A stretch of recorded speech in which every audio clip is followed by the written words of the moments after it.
Michael Jackson's Thriller is so closely associated with Halloween that it can be easy to overlook the fact that it's also the most influential music video ever made, for a host of reasons, only partly related to its spooky subject matter. For starters, it's the most popular and critically acclaimed music video in history, one whose fame helped push the album it was part of, 1982's Thriller, to become the highest-selling album in music history, with some estimates claiming over 100 million copies sold worldwide.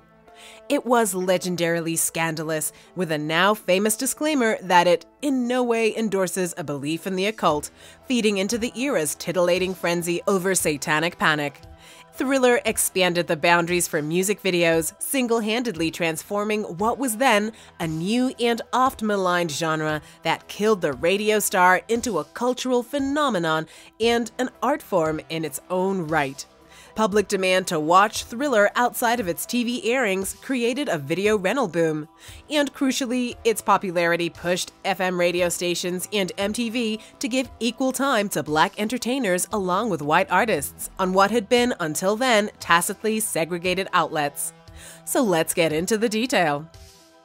But first, if you're interested in understanding the man, the music, and the magic behind Michael Jackson, we are your dedicated channel. So hit subscribe and that bell notification to keep up to speed with everything Michael Jackson, with 2 new videos every week. Also, support our channel by checking out the detail store for our original MJ-inspired styles. The inspiration. The 7th single from the 10-track album didn't have the most auspicious of starts when it was released a full year before the Thriller video. "The thrill is gone," suggested the Melody Maker in its review of the album.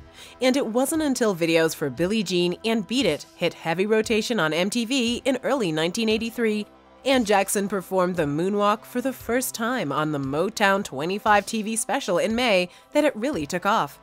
However, album sales started to fall in late 1983, so promoter Frank DeLeo assuaged Jackson's angst over declining sales by encouraging him to make a 3rd video to join the other 2.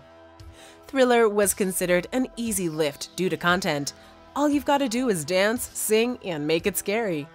While Epic Records was certainly thrilled with the landmark success of Thriller after the hit singles Billie Jean and Beat It were released, the label viewed the album's title track as something of a novelty and had no plans to release it as a single. In his 1988 memoir, Moonwalk, Jackson discussed how he had conceived of each of the 3 short films that were produced to accompany Thriller. The music videos for Billie Jean, Beat It, and Thriller to be genre-advancing, innovative, and inventive. "I wanted to be a pioneer in this relatively new medium and make the best short music movies we could make," Jackson wrote. "On the set, I explained that we were doing a film, and that was how I approached it." DeLeo recalled saying to Jackson in a 2010 Vanity Fair profile of Jackson and the film, "Music videos at the time were always just needle drop. Some were pretty good, but most were not, and they were commercials.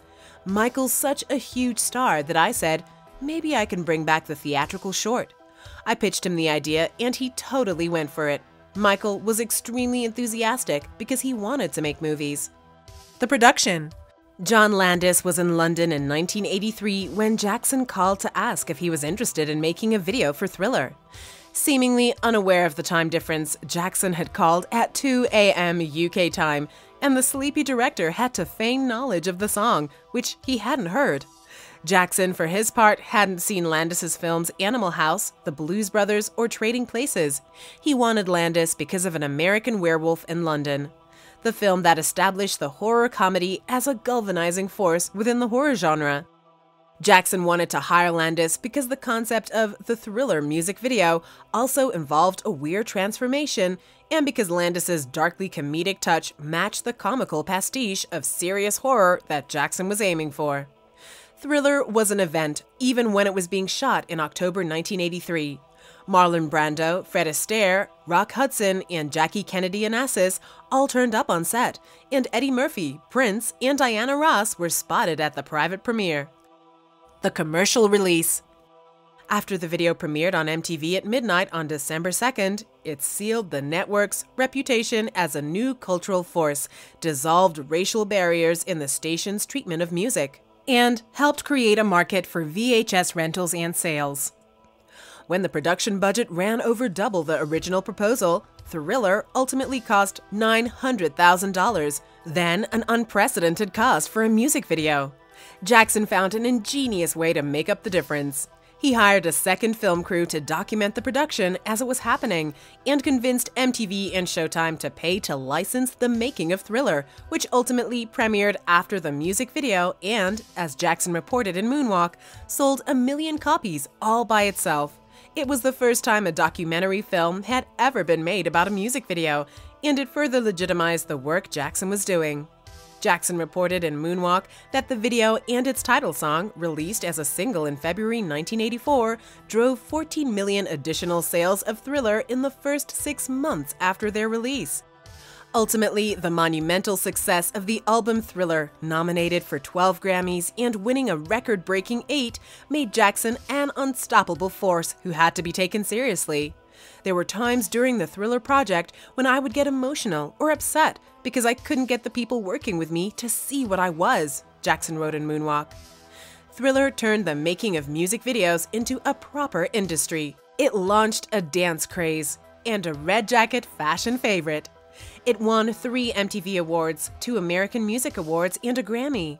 In 2009, it became the first music video inducted into the Library of Congress's National Film Registry, designated as a national treasure.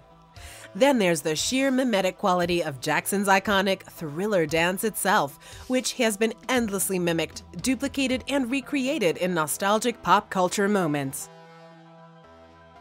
But if anything, the extended life that Thriller has had all over the world suggests that we're still capable of being brought together and feeling that collective sense of exhilaration. And while it's true that our interest in Thriller peaks annually on Halloween, it's really just an excuse to celebrate a love that flows year-round. After all, for fans of the King of Pop, every night is a Thriller night. Check out our channel for even more Michael Jackson, and also click on the link in our description to visit our store.